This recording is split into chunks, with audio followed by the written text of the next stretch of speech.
Hockey duck, what we're going to do today is we're going to look at relaxing parts of the body that are like super tense. And probably if you've done yoga with me before, we've probably all covered pretty much all of them.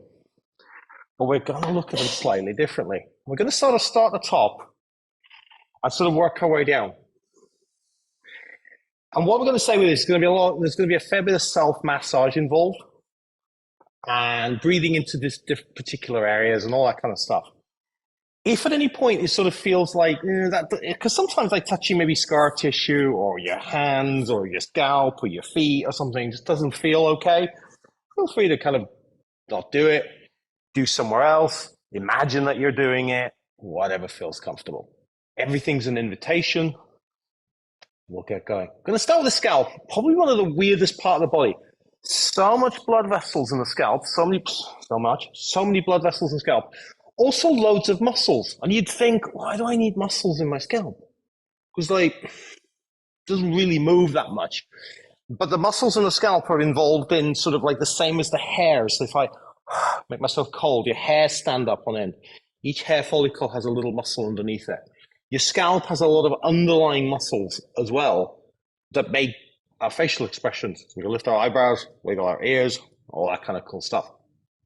Also, the back of the neck, part of the scalp, huge amount, a lot of muscles in there.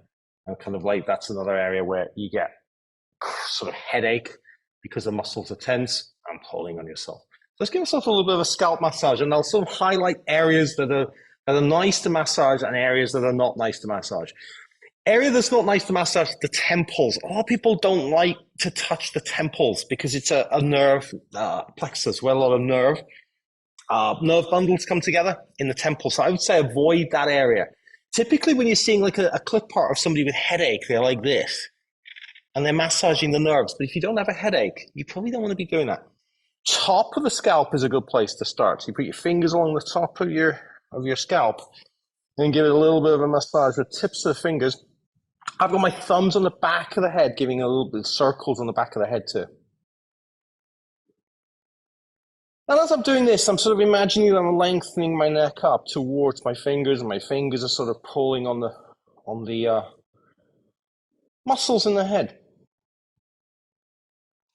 If your scalp is tight, you sort of feel like your head is a helmet, and you'd be like, oh, nothing's moving in here. You know. If your scalp is not tight, you might find, there's a lot of movement in it. It can vary from day to day. Mine's quite loose today, actually. Had quite a not doing much day, so it's kind of like quite loose. Another place that's cool to go is above the ears here. So you got your fingers and you put them above your ear and just go up and down there. If you can wiggle your ears, then these are the muscles that you generally use to wiggle your ears on the side here.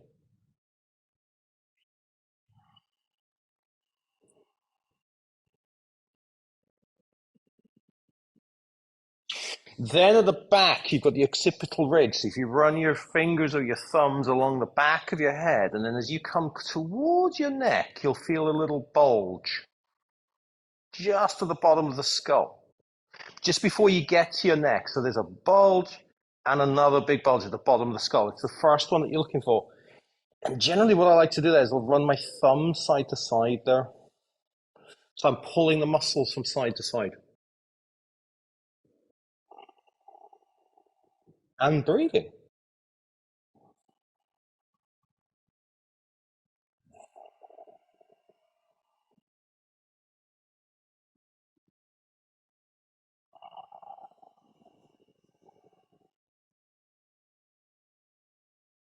Getting to know your own scalp, so you can feel like, oh yeah, that bit feels tighter than usual, or that bit feels kind of looser than usual. There's pain in that area. Well, not, or it feels numb or something. Giving that scalp a massage. And then the other thing that's nice to do is to rock the scalp back and forth.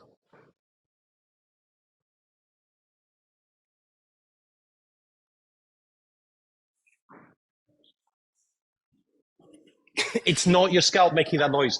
They're smashing the sign off of there, and yes, it's adding to it. It does. I actually thought it was my head making that noise. No, it's not. Jeez, that's good thing. Yeah. You can lie down. You can lie down for all this actually until we kind of like do with things where you need to sit up. But like then you'll notice when you need to sit up. Do a couple more minutes of this just to get to a place of like. There's also another notch. I don't remember what that notch is called. It's sort of just behind. If you go center line of the ear and back, you'll feel a notch in the skull. And that's another good place to sort of give the skull a massage. Yeah, because it's quite a strong spot. It's one of the. If you rock your head side to side, you'll feel that area sort of tense up because it's part of the muscles that pull the head from side to side on the back of the head. So if you're like if you do a lot of work where your head's quite forward, or maybe it's forward to one side a little bit, that'll be one of the areas that gets tight.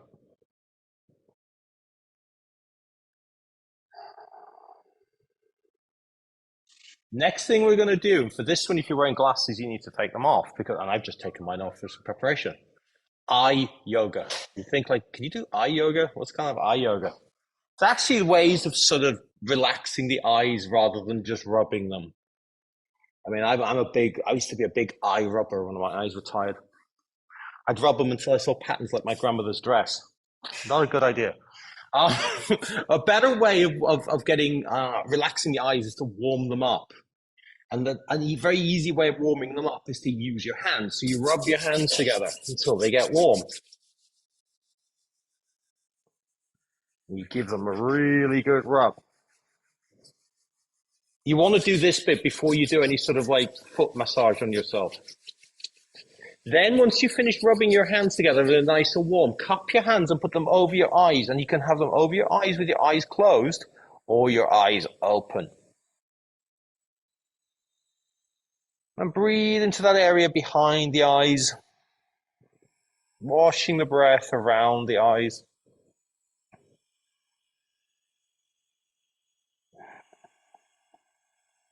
You go shut this door so we're not hearing endless drilling, which isn't.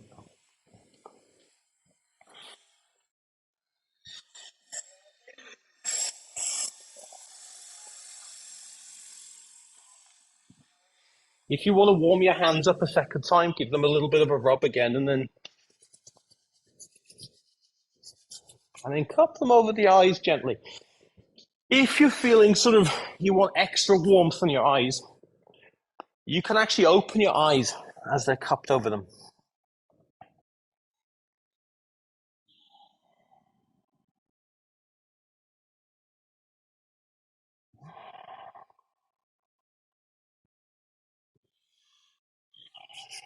I'm going to do it one more time.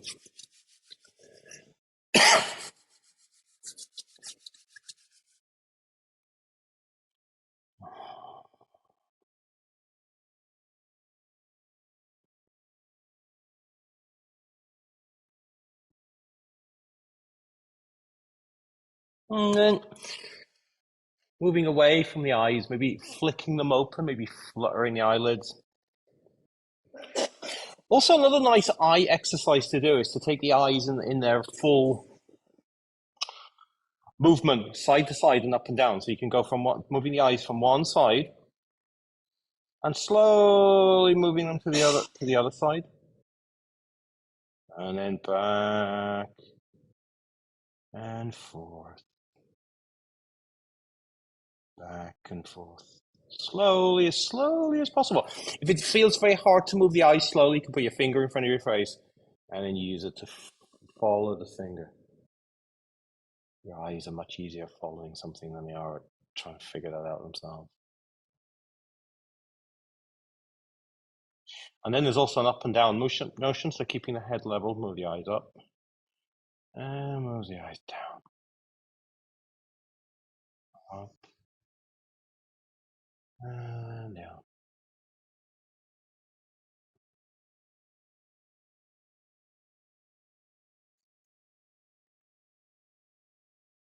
And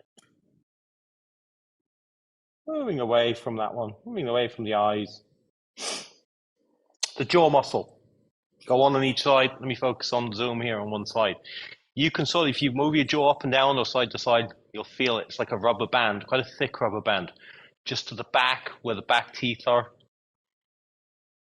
It can be varying thicknesses for different people on different sides as well. So this side for me is my right hand side. It's about that thick. If I look at my left hand side, it's probably about half the size. That's because I chew on the right hand side.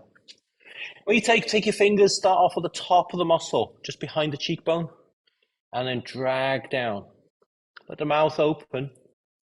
And then when you're dragging down, then you come down to the jaw, come over the jaw and underneath.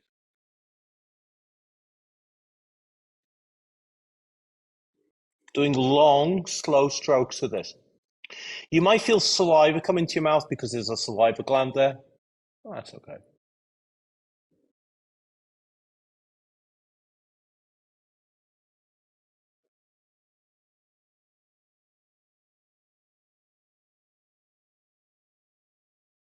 And if you find a spot as you're dragging down on the muscle that feels really tight, you can stay there with pressure on that spot. Might be different, so might be different spot on different sides.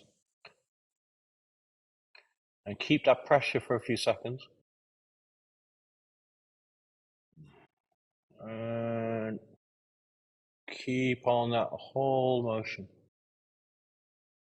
Underneath. Do that one more time.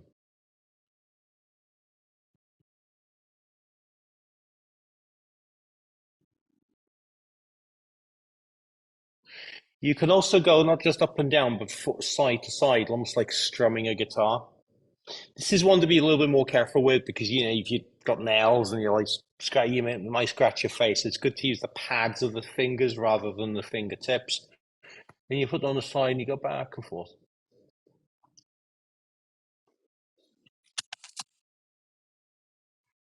I knew I was going to teach this all day and I've been wanting to cut my fingernails and I forgot.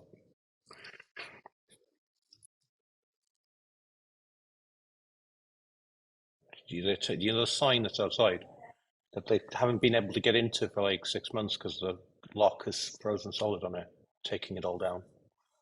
Yeah, probably putting a new one up. Great time to do it though, isn't it? Mm. Hey, we're all relaxed. That's why we're not going out there telling them to bugger off. Okay. Give the jaw a little bit of a wiggle from side to side. It's kind of a nice motion to go from one side to the other. Taking it slow. A lot of people feel dislocating the jaw when they take it from side to side, maybe because they dislocated their jaw in the past. But the jaw is a really resilient muscle, a really resilient joint.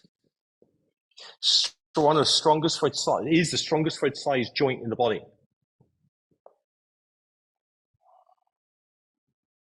And if you've had recent dental work like I have, then you might find out there's a lot of cracking and clicking.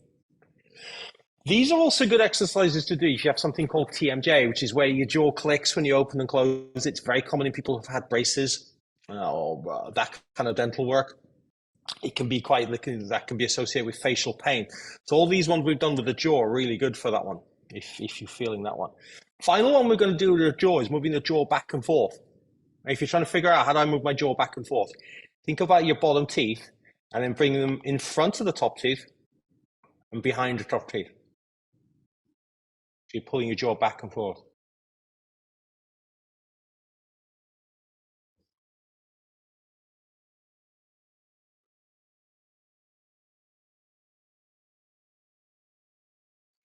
Move away from that one. The neck. Talk a hell of a lot about the neck. One of the things when it comes to relaxing the neck as opposed to sort of stretching, and increasingly I don't really like that word neck stretching when it comes to even yoga, but we still use it because it's one of the words, you know, neck stretch, neck release. But when we're trying to relax it, one of the things that's really important is to make the head feel safe because your head knows sort of where it is in space and compensates for all the movement patterns that we do with it. So if we're trying to relax the neck, we're bringing the head to one side here. Well, we're sort of relaxing. Maybe we think we're lengthening the muscles on one side, but what's actually happening is that these muscles here are pulling to try and keep the head from going all the way over. Because if these muscles here didn't switch on, that would happen. So what I like to do is to actually support the head. So have a supported neck release. So take your hand and put it underneath your head, and then lean your head into your hand, and then take the head to one side.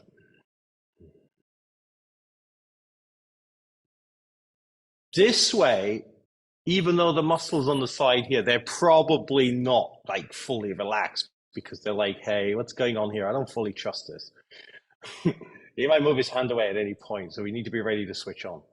But they are far, far more relaxed than they would be if you didn't have your hand there. And you're getting a little bit more of a stretch because you can bring this hand on the head down and control how much of a lengthening you're getting on the side here.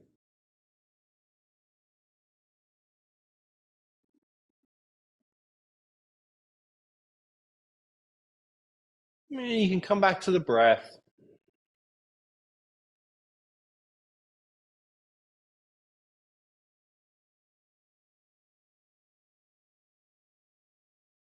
Feel for washing that breath through the muscles, through the tendons, through the tissues on the side of the neck. Feel for relaxing everything from your ear all the way down to your shoulder.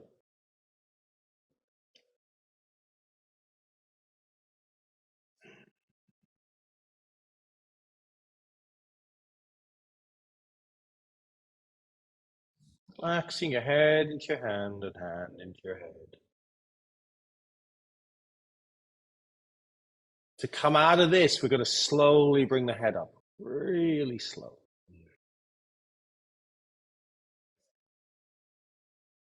And then before we come and do the other side, we're going to do a few rotations of the head from one side to the other.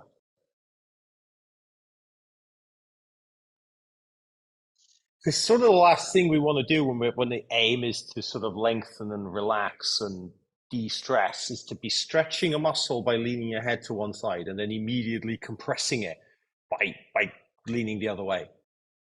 Then you're going to head from one side to the other. And then maybe bringing the chin down onto the chest. Taking a few breaths with your chin down on the chest. Maybe it touches the chest, maybe it doesn't. You can also support your head here if it feels like it gives you a little bit more confidence to bring the head down in front.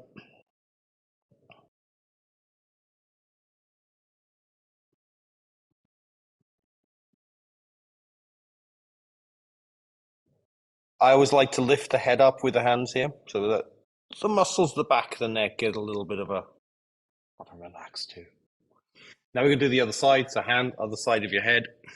I'm sort of putting my hand funny here because I'm trying to avoid glasses and AirPods. I'm going to lean my head to the other side.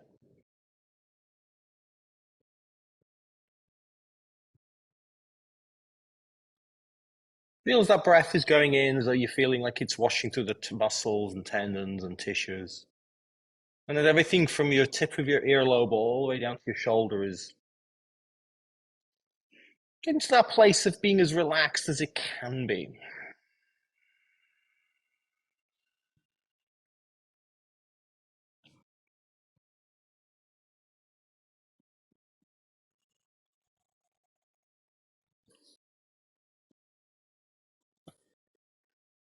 And then slowly bring your head up to the middle again. And the same thing, take the head from side to side a few times again.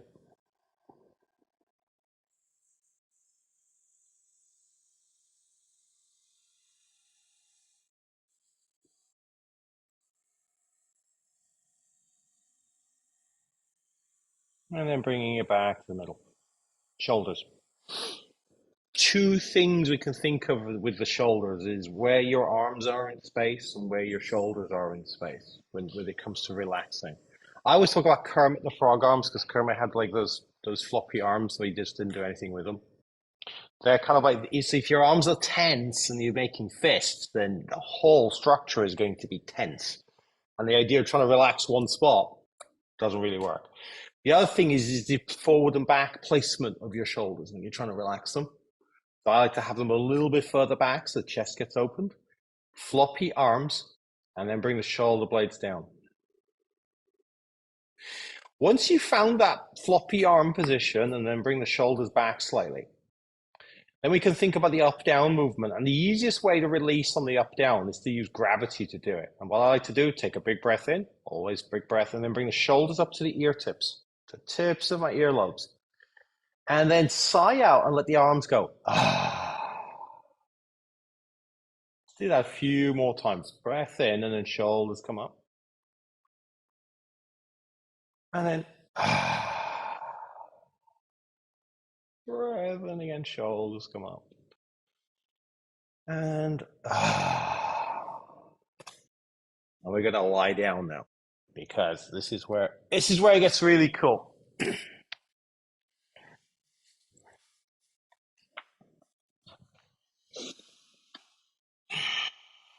Find a way to lie down that feels comfortable because if you're not comfortable, then you're not sending that signal to your body. Notice where your head is when you're lying down. Is your chin down on your chest? Is your chin flailing up in the air? You want to find a comfortable sort of up down position for your head. Eyes up towards the ceiling, sort of being the kind of like that optimal place for most people, but it might not be for you. Head straight. And then relax the hands, relax your wrists, relax the elbows, relax your shoulders and shoulder blades, relax the belly, relax the hips. Let the legs fall in towards one another and then relax the feet.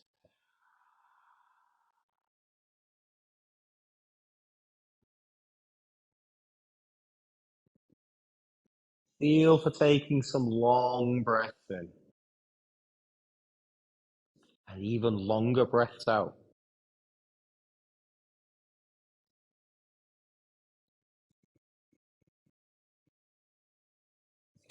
Notice, imagine that you have an imaginary line going from one shoulder across to the other shoulder. And it's going across the upper chest, just the top tip of the sternum.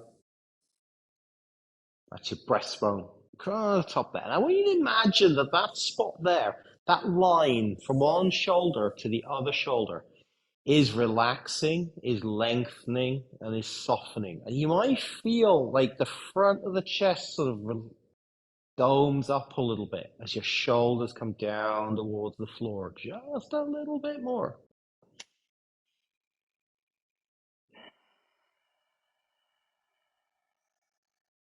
Breathing into that area.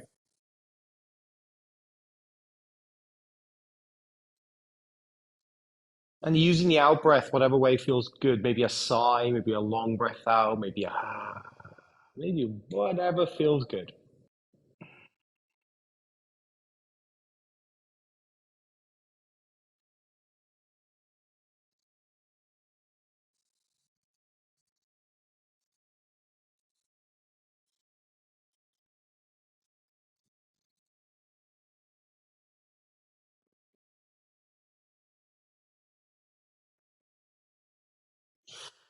Think about taking the shoulders through some range of motion here. So the first thing we can think about doing is if you've got your hands by your hips, you're going to lift them up and lift them up so they're coming up towards the ceiling. And then maybe bringing them overhead. Now, don't bring them overhead if you feel like that's tight on the shoulders. Take the arms wide as well, because if your arms are really narrow together, it constricts the shoulders. So get them as wide as possible. Maybe you can touch the backs of your hands on the floor. Maybe you don't want to do that. Doesn't matter. Then bring them the other way again, slowly, until the palms are back on the floor. And then sweep the arms up again, as slow as you can go. Noticing those spots where your body almost wants to jump that spot. That's a place where the muscles aren't used to being. Maybe you can bring them overhead. Maybe bring the backs of the hands on the floor. Maybe not. And then bring them back over again. Noticing, can you bring them over slowly? It's really hard.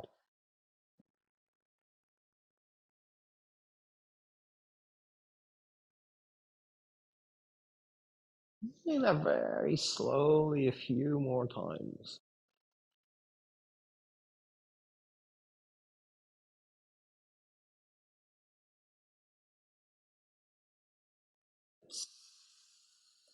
And then bring the arms down.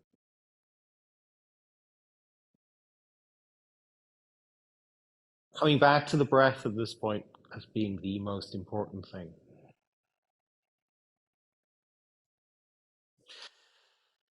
Cat exercise one focuses on that hip area, hip and low back. Very small movement. All we're doing on an in-breath is that you're making the curve in your low back bigger by lifting your belly button up towards the ceiling. And then on the exhale, you're letting the curve come back down to normal. You're not smashing your low back down onto the floor. You're not trying to squeeze it down. Just letting it come back down to what it is normally. So on an inhale, the belly button comes up towards the sky. And on an exhale, you let your belly button come down. You let the curve of the low back come down.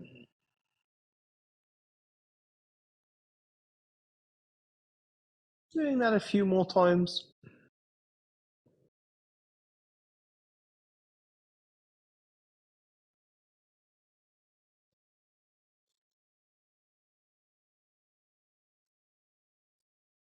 On an inhale, building that strength in that area, building that movement. And on the exhale, searching for that release.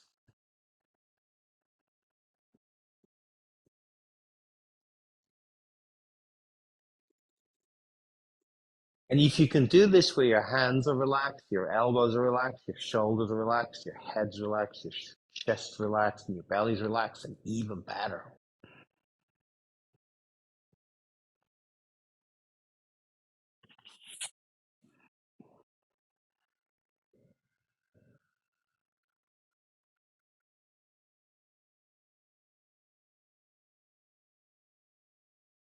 If it's a small movement you're doing, or if it's a big movement you're doing, doesn't matter.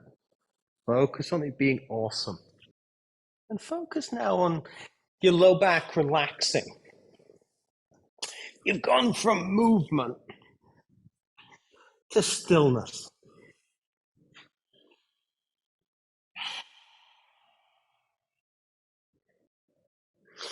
Scorpion twist. Dragonfly twist. Sorry, different name. Scorpion's a different one. Dragonfly twist. This is quite an easy little twist to do. It's quite safe because the body's supported. This is what we're going to do. Cross your right ankle over your left thigh, sole of the foot, and then rock your hips over so the sole of the foot comes over to the left. How much twist is in the upper body? Whether your shoulder blades are down on the floor, whether they're up in the air, doesn't matter. Get into a place that feels comfortable. If you need to roll over pretty much all the way onto your side, that's fine too. I like to get this twist where maybe both my elbows are down on the floor, or maybe even both of my shoulder blades are down on the floor.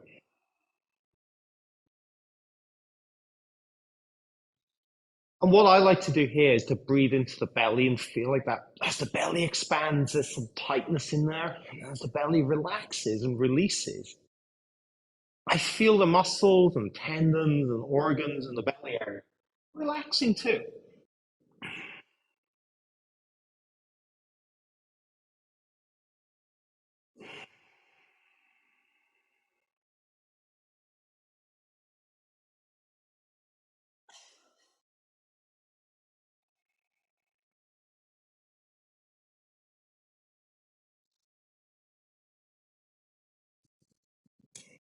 Another thing that you can do in this dragonfly twist is that you've crossed your right ankle over your left thigh and you've rolled over to the left, is that you can make this twist a deeper nervous system twist by taking your head gently to the right as well. And then maybe taking your eyes all the way to the right.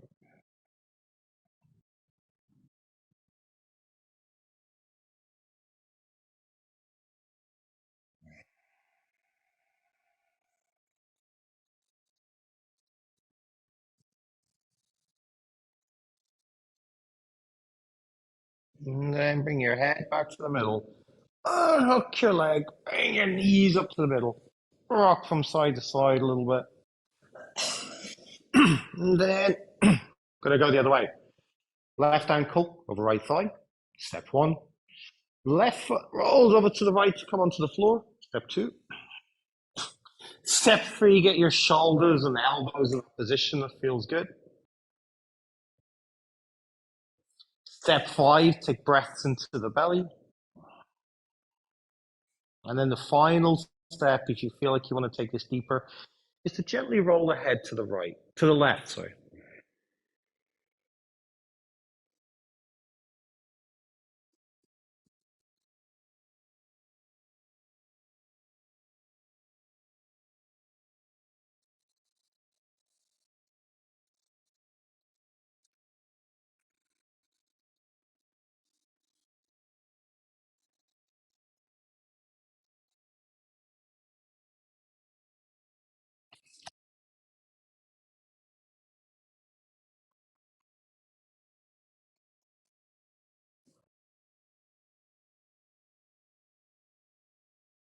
And then come out of this, let the head come back to the middle and hook your leg. Bring those knees up to the middle, and then rock your knees gently from side to side.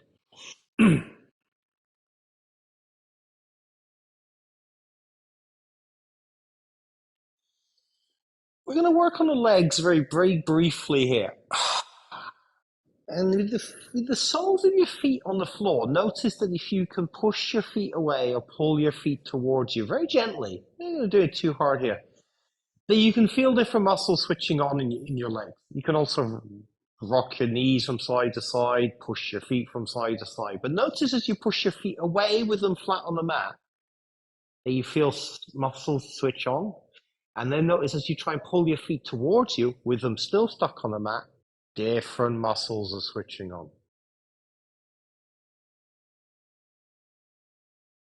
Maybe try and isolate when you're pushing away which muscles are working. Hint, maybe the ones at the front of the leg, the quads. When you're pulling them towards you, can you feel which muscles are switching on? Maybe the hamstrings at the back of the thigh, maybe the calf muscle. Slowly pushing away with your feet. Maybe staying there for a breath. Slowly pulling them towards you, and maybe staying there for a breath.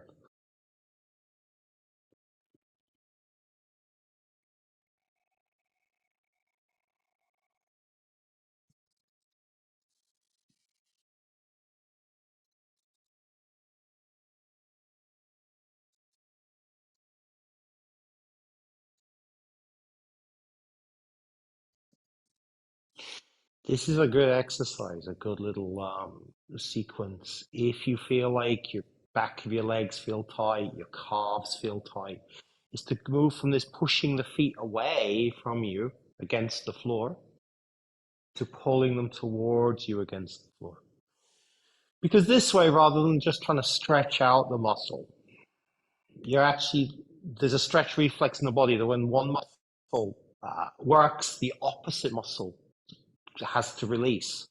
And so we're basically using that here to make the muscles at the front of the leg or the back of the leg, depending which we're pushing or pulling, let them relax while the other muscle is doing some work instead. Because if both muscles, if the muscles in the front of your thigh and the back of your thigh all switched on at once, you wouldn't do it, they wouldn't move at all.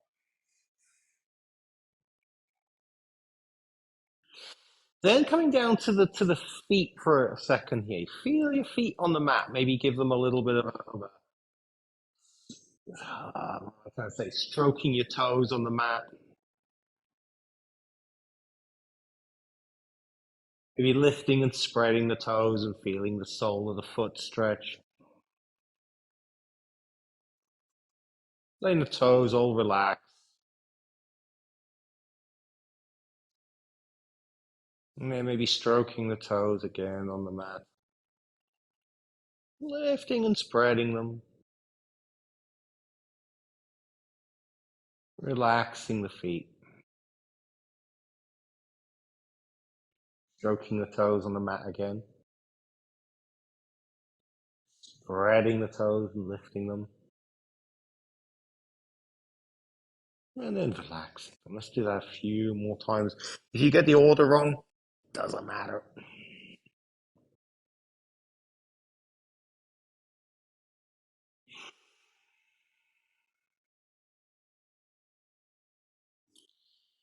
And make that the last one. Final thing that we're going to do before we move into Shavasana here is a way to relax the neck, arms, legs, and also the kind of everything else in between and all that from a lying down sequence, a very simple lying down sequence. So stretch your legs out. And what we're going to do is we're going to roll the legs inwards. So imagine you're rolling your feet inwards, your knees inwards, and your upper thighs inwards. And then rolling your legs outward.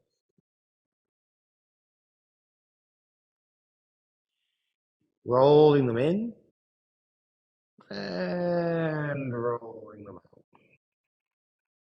Probably when you're rolling them in, you're going to feel muscles like tensing and switching on because rolling in isn't normal for most people.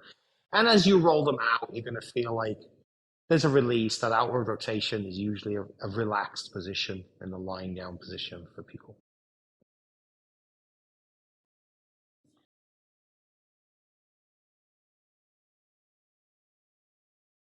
Feeding, feeling for feeding this movement and feeding the relaxation in this movement with your breath.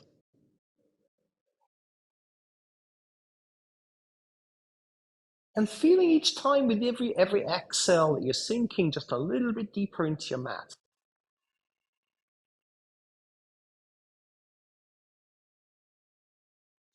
Moving away from the legs, let them go into a neutral, relaxed, chilled out position. Come into the arms, same thing. Rolling the arms inwards, so hands roll inwards, elbows roll outwards.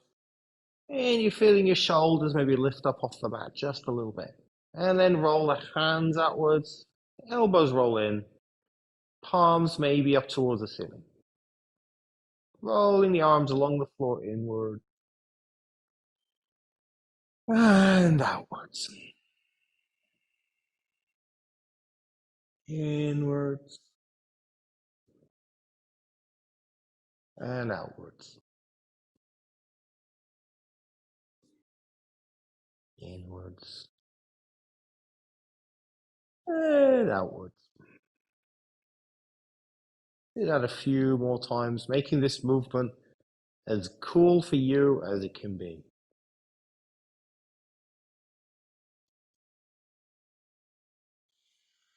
Move away from the arms and then slowly roll the head from the left to the left, rolling it against the back of the skull. And moving, rolling it to the right.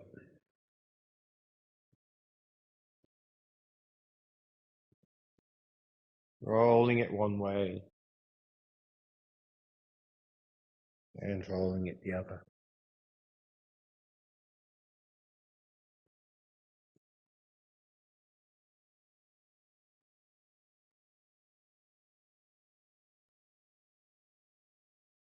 And now with the head rolling from one side to the other, you can add the arms and the legs to this. You can roll the legs inwards and the arms inwards, or the head rolls in one direction.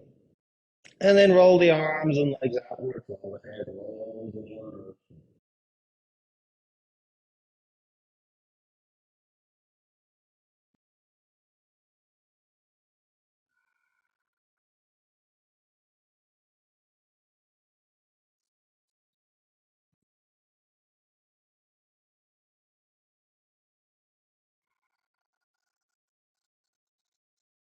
And then slowly over the next few breaths, coming to a stillness.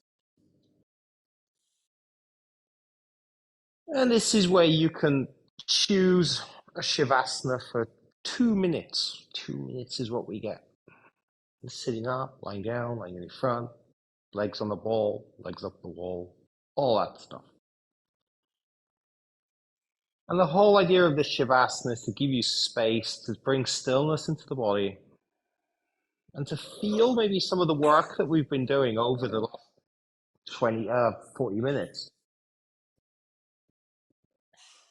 Because an important part of this idea of using movement to get better sleep or to reduce anxiety is to actually be able to notice within ourselves the the movements that release that tension, release that anxiety a little bit, or aid that sleep. And then we can use those movements when we need them.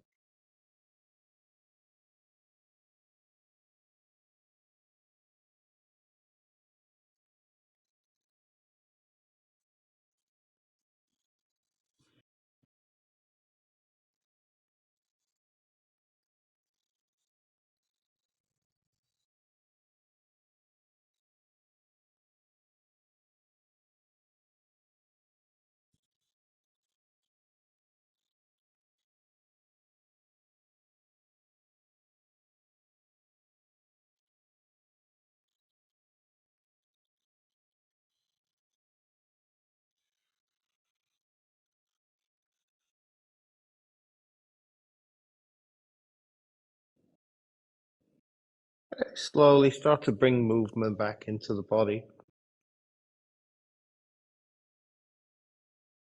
you're at home, you suppose you can stay in Shavasana as long as you're warm and comfortable.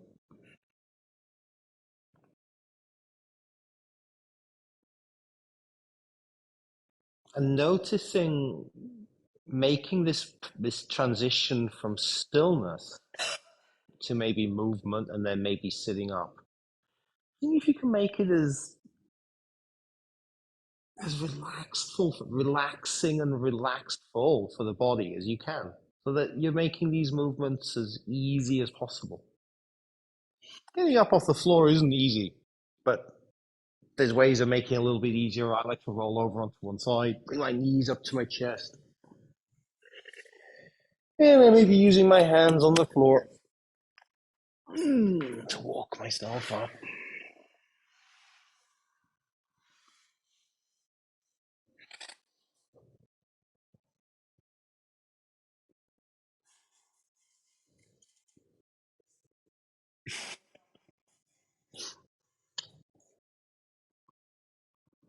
Well, thank you very much for coming to this session today. It's been an absolute pleasure to see everybody. And this video will be recorded. I'll put it up so that if you find any of these techniques useful, excuse me, you can then go into the library and sort of, I want to kind of relax my shoulders. What was that exercise? Or relax my legs. What was that exercise? Come back to it, use it a few times and see what you think about it. Thank you very much. Next week, we'll move on to another topic. Cheers, everybody.